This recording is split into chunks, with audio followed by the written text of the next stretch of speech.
This week's episode is all about the business pieces of coaching. Whether you're a coach already or you're aspiring to be, or you're working in the wellness space, this week is for you. This will happen on the last episode of every month. And during this episode, we will get down and dirty with some amazing experts in the fields of business and coaching. And we will teach you all the pieces you need to build, grow, and scale a profitable practice. You won't want to miss a single show. Hey, Kristen, thank you so much for being here. I'm so excited to talk to you. Hi, thank you so much for having me. Yes. So tell me a little bit more about, introduce yourself, kind of tell everybody who's listening who you are, and then talk a little bit about, your experience with the Fertility Coach Certification Program. Okay, so my name is Kristen and I'm an embryologist. I'm in Perth, Australia. So being an embryologist, I'm a scientist in an IVF clinic. So I'm behind the scenes. You probably won't see many of your embryologists. We're dealing with the sperm and dealing with the eggs behind the scenes. So that's what I do as my day-to-day job. And I've got my Instagram page on top, which is just for educational purposes to help people get through their IVF journey and help them understand what is, pretty much help them understand all the differences about an IVF cycle. What is ICSI? What is IVF? What is an embryo? And all that kind of stuff. That's pretty much my job on a day-to-day basis. And I started the certification because I wanted to have a better understanding, to be able to have a better background knowledge to help people on their infertility journey, so that hopefully in the future I can create, content or educational resources that people can read or view or listen to really give them a better idea of how they can be optimizing their fertility with health and well-being, and doing everything they can to put their body in the right frame to help their fertility journey. I love that. And I love your page. I like my eggs fertilized. That is so cute. And you put up so much great educational content and just really informative posts. So I really appreciate that. And I love that you are, an embryologist. We don't hear much from you guys. And so it's so cool to actually get to talk to you and learn more about that process. Cool. Cool. So tell me a little more about how this program has helped you, with your Instagram page, with your education and all of that.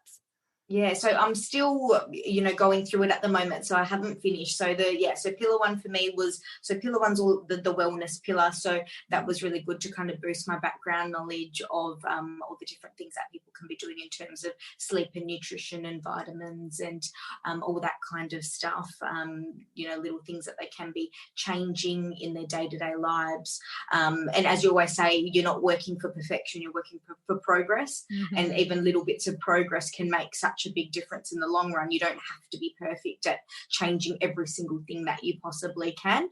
So I haven't started putting that stuff in my content yet, which I hope to soon.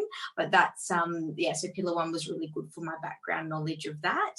Pillar two was all about the science of fertility. So with my master's degree, I have already got quite a big background knowledge on that, but it was a really good refresher and put everything in little blocks that were easy to go over and easy to review, easy to understand. So that will help when I need to create those resources in the future.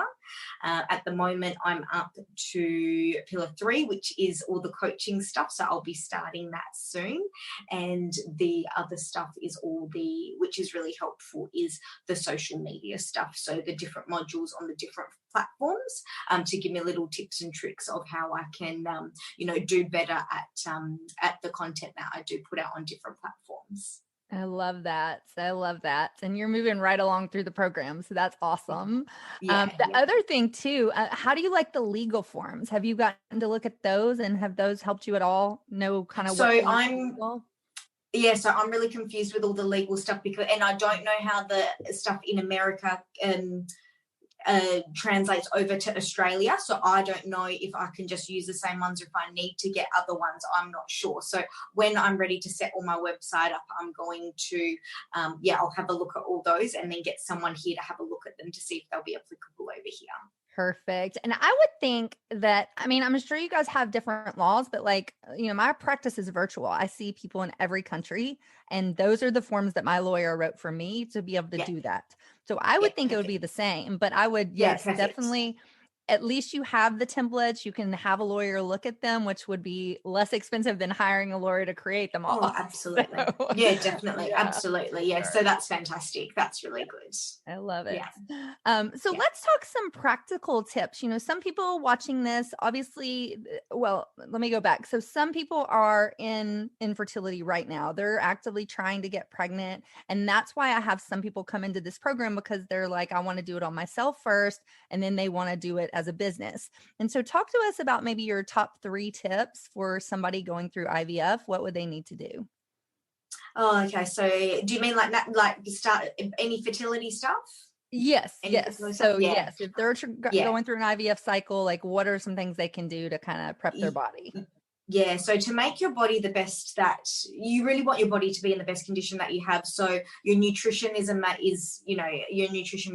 thing. You can be doing things that help your egg quality, even your partner as well. You can be getting him to be eating better and improve his diet to improve his sperm quality.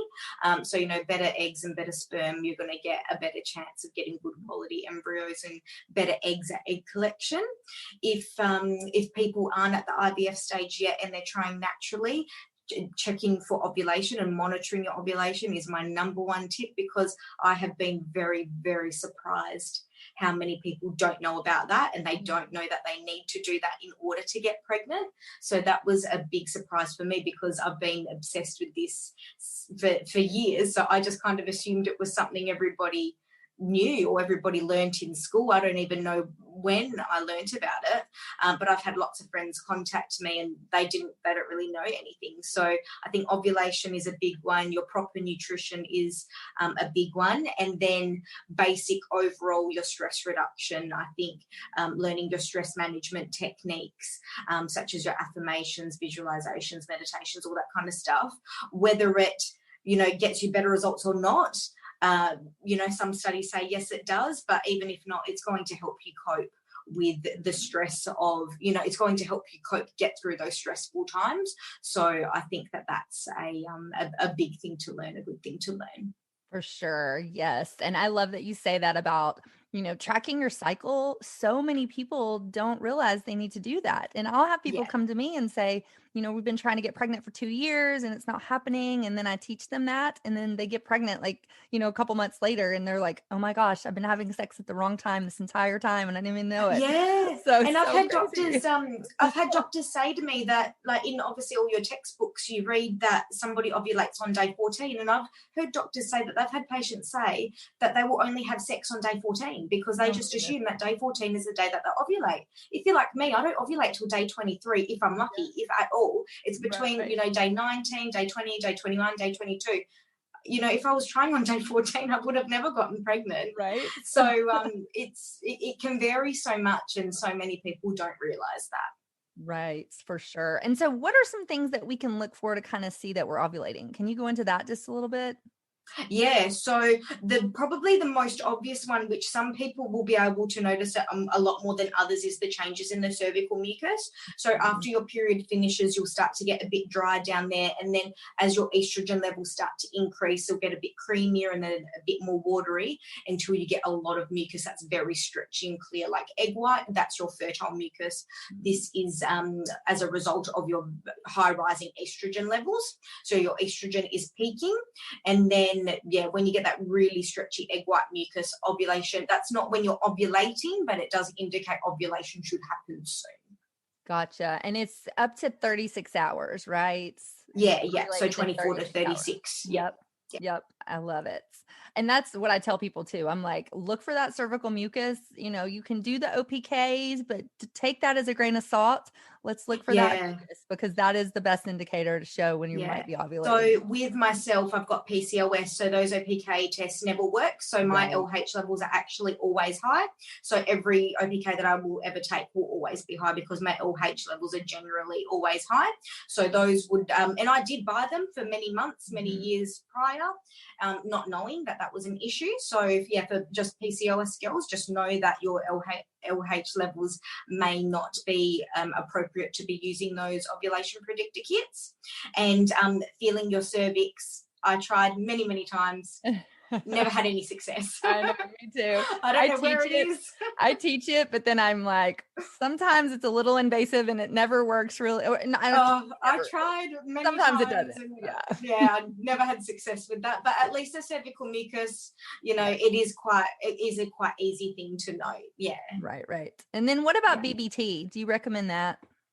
Oh, see, I liked doing that. So I did do that for quite a while, but I know a lot of other specialists and fertility coaches don't recommend it because they say that it's like you get too kind of obsessed with it and they can be hard to interpret. I enjoyed doing them, but they weren't really for me because my cycles were all over the place. I had some cycles a lot longer than others. They didn't really help me conceive, but they did help me realize that I wasn't ovulating until later than I thought I was. So, I mean, I like doing it, and then you can see your low temperatures and then your high temperatures, and then you know you have ovulated. So I think they're pretty cool, and I love charts and graphs. Me too. But I can understand that some people just don't want to deal with that. So for those people that like doing it, I think it's great. Right. Yeah, that's what I tell my clients. I say, don't be obsessive about it. If this helps you, then add it into I like reading data. So I'm like, give me all the data I can see. Yeah. But some people don't. So if that's you watching, then, skip the BBT and focus on the cervical mucus. I love it. Yeah.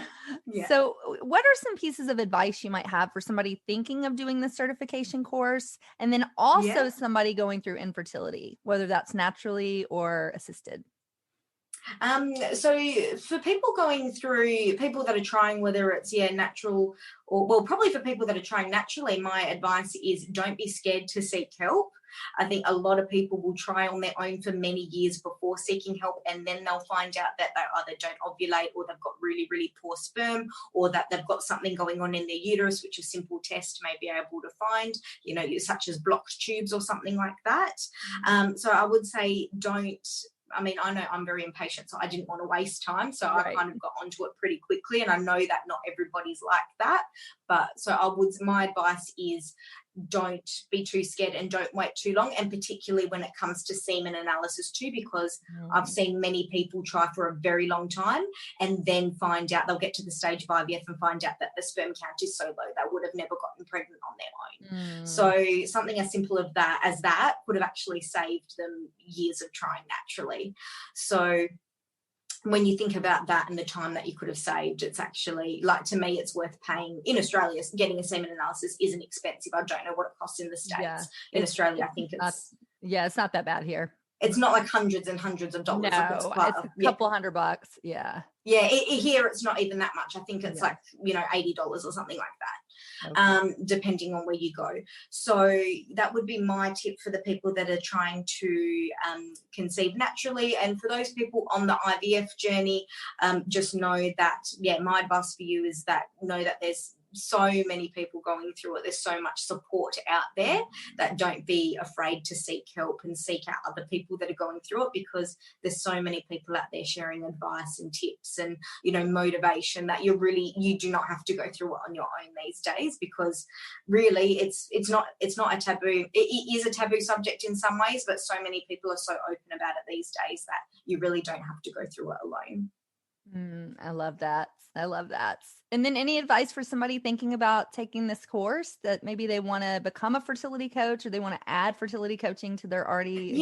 So for people that they know that they want to get into the fertility field, but, they don't want to go to university and, spend 4 years getting a science degree or anything like that. So doing a certification like this is such a great way to get that background knowledge of to really cover everything about fertility, whether it's, your diet, your nutrition, your health and well-being, well-being, the science behind it, to really have enough information that you can coach people going through it and be able to help educate them along the way. I think that doing a certification like this is a great all-round way to get a job as a fertility coach.